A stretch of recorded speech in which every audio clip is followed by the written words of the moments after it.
next on the agenda is citizen input. So is there a citizen input sheet?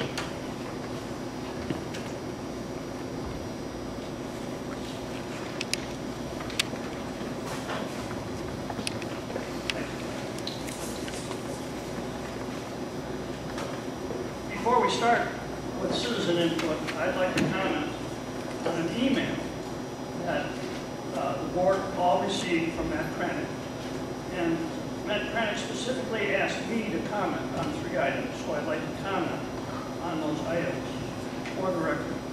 First, he asked the question, did we violate the open meeting law when we went into closed session on August 11th to discuss competitive bids submitted by interested vendors?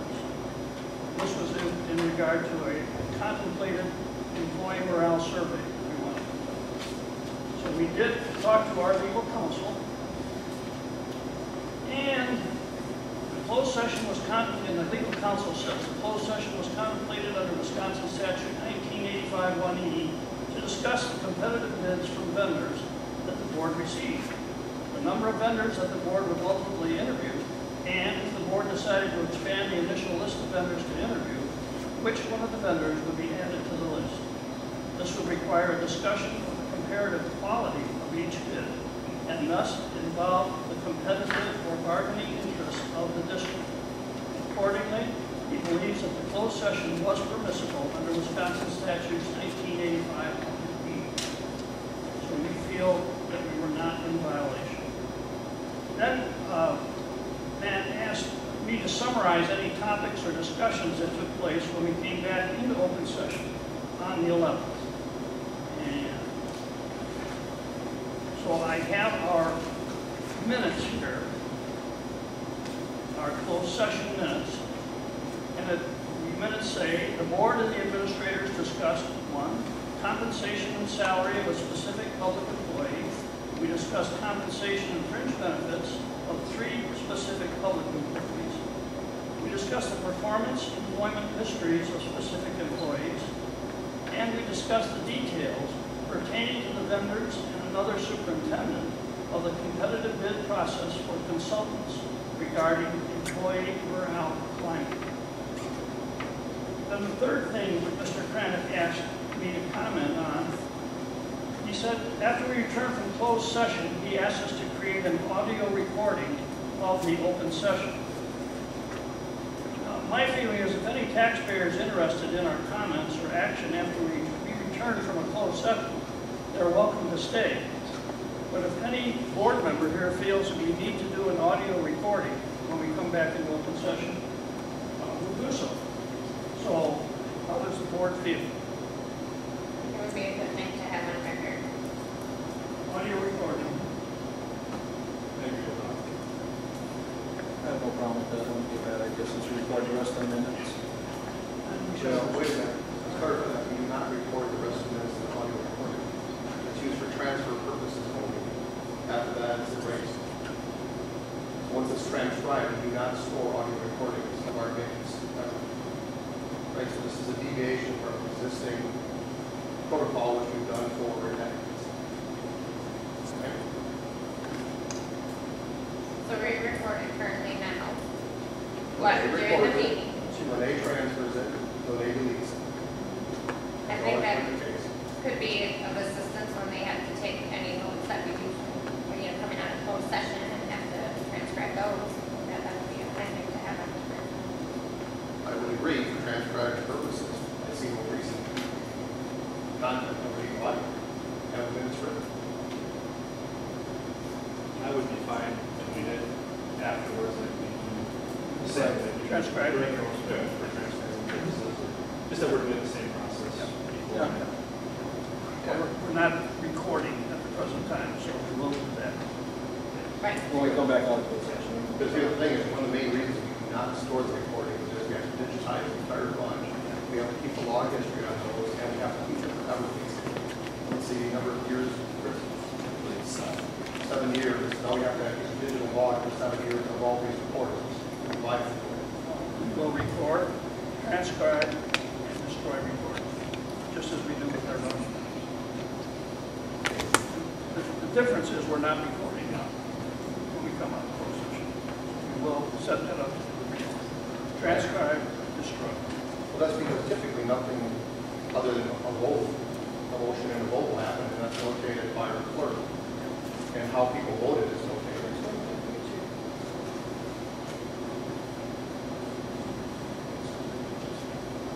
I guess, So then when they will leave the recording device is done, that's how it will happen. And Doug will have to give it back to Chris, give it back to him.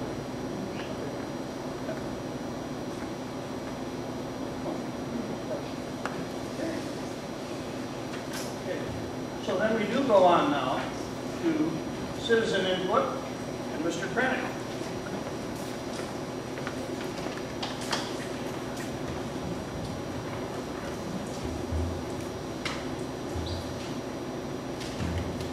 Well, thanks, Bob, and for your comments tonight and answering those questions. I really do appreciate that. And it was pretty clear to me a week ago that you had a very open mind to my concern and were even ready to take a step back.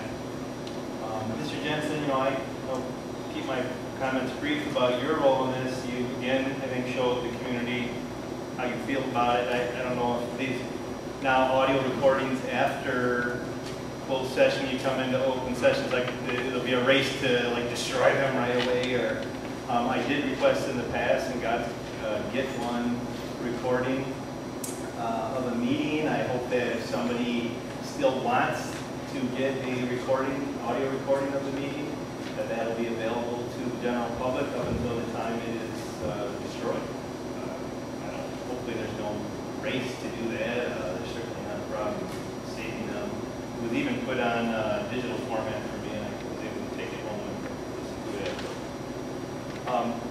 it. So much of what I had planned to say, you've already touched on, but I think there is a problem that should still be addressed, because regardless of your attorney's response, and I'm not an attorney, we all know that, but the law states that you have to give a reason as to why the competitive bid discussion lets you go into closed session.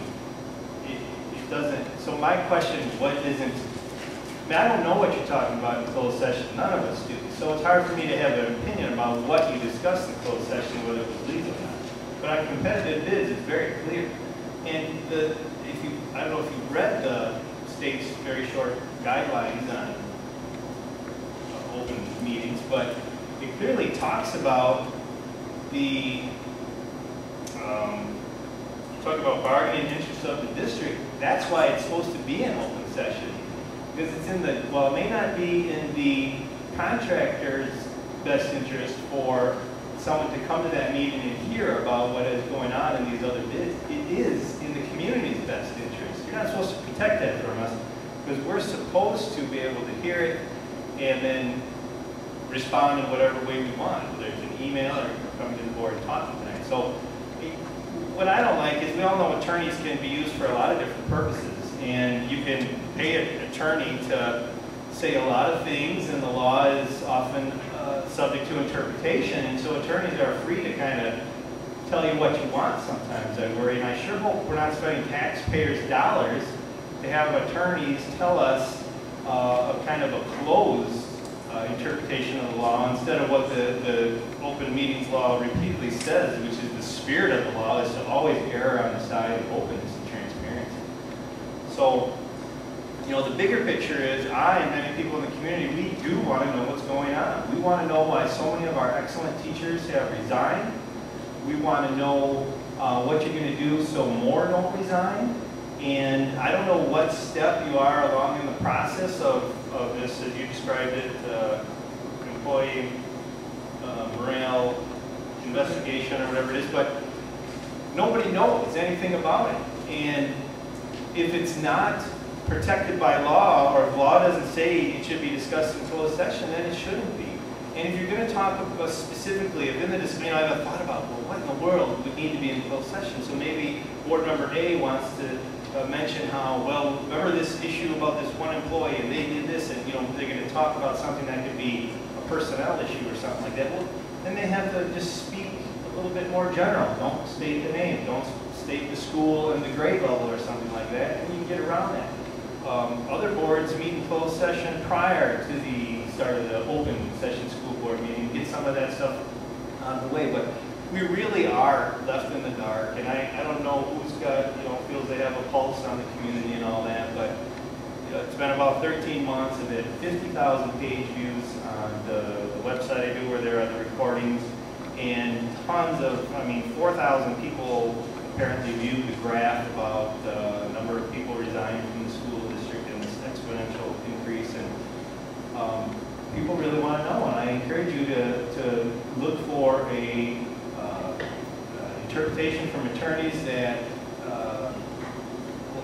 embrace the spirit of transparency and open government, and I hope that we will hear more, like we heard tonight. It wasn't much, but I want to hear what was discussed in those competitive bids, and I don't want to have to file a complaint with the district attorney. But if I have to, or another community member feels they have to, maybe that'll have to be done. But in your heart of hearts, do you really feel, after you, I'm sure, spent a little bit of time reading the state's guidelines and open meetings, in your heart of hearts, do you really feel that legal opinion is the one that's in the best interest of this board, community, and the students? I would find it hard to believe. Thank you. Thank you, Mr. Kranek. Maybe we've been a little bit remiss in failing to speak more about what we're doing, because we're doing quite a bit. I think our principals know this. I think our teachers know this. We formed 3 committees last year. You're a climate and morale committee, staff with teachers and secretaries. We formed a salary committee, staff with teachers. We formed a summative evaluation committee, staff with teachers. We're currently in the process of hiring an outside consultant to do a climate survey for focus groups. I feel, I can't speak for the entire board, but I feel that we are on top of the situation. We're doing what we can. We know that there's been a tremendous upheaval in the teaching profession, not affecting just WGSD, but it's affecting WUHS. I have friends in Burlington school system. It's affecting them. It's affecting Union Grove. It's affecting everyone. So we have to work our way through it. We want to work our way through it to the best interest of our teachers, and I think our administration is working to that end. Anyone else? Yeah, I'll comment a little bit specifically to what. I don't think you're coming through.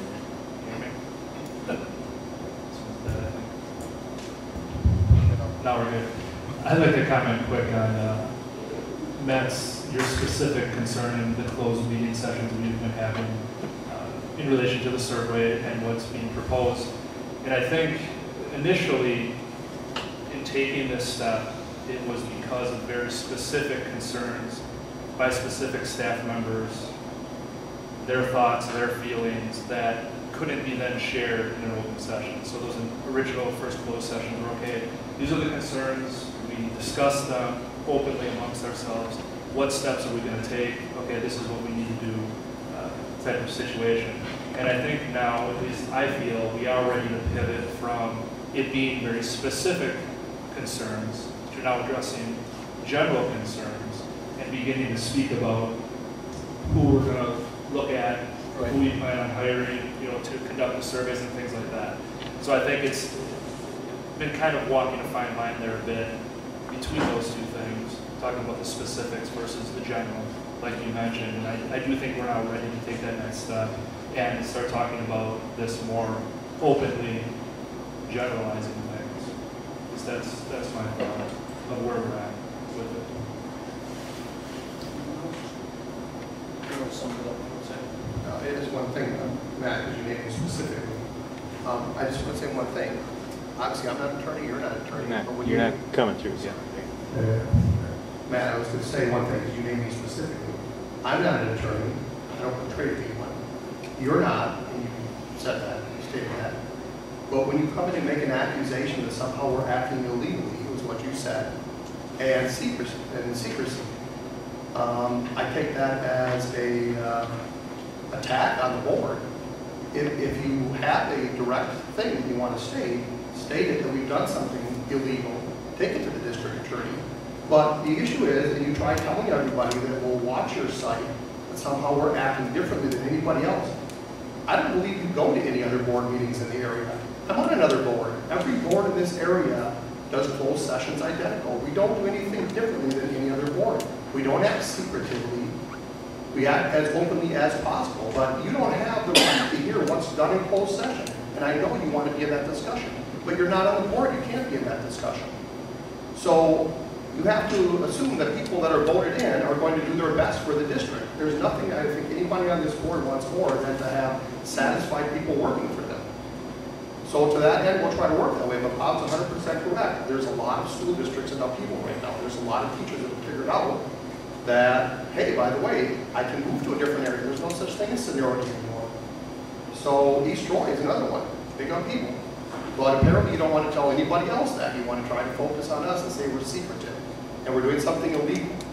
But our attorney thinks differently, and I'm sure he would back that up. He's got it stated down. That's how it is. We have to listen to our attorney. We're not lawyers. We have to listen to an attorney. And again, I want to know that you cost the district more money now because of what you did. And you don't like telling people that, but you've cost us probably $20,000 over the last year and a half. So, that is the thing.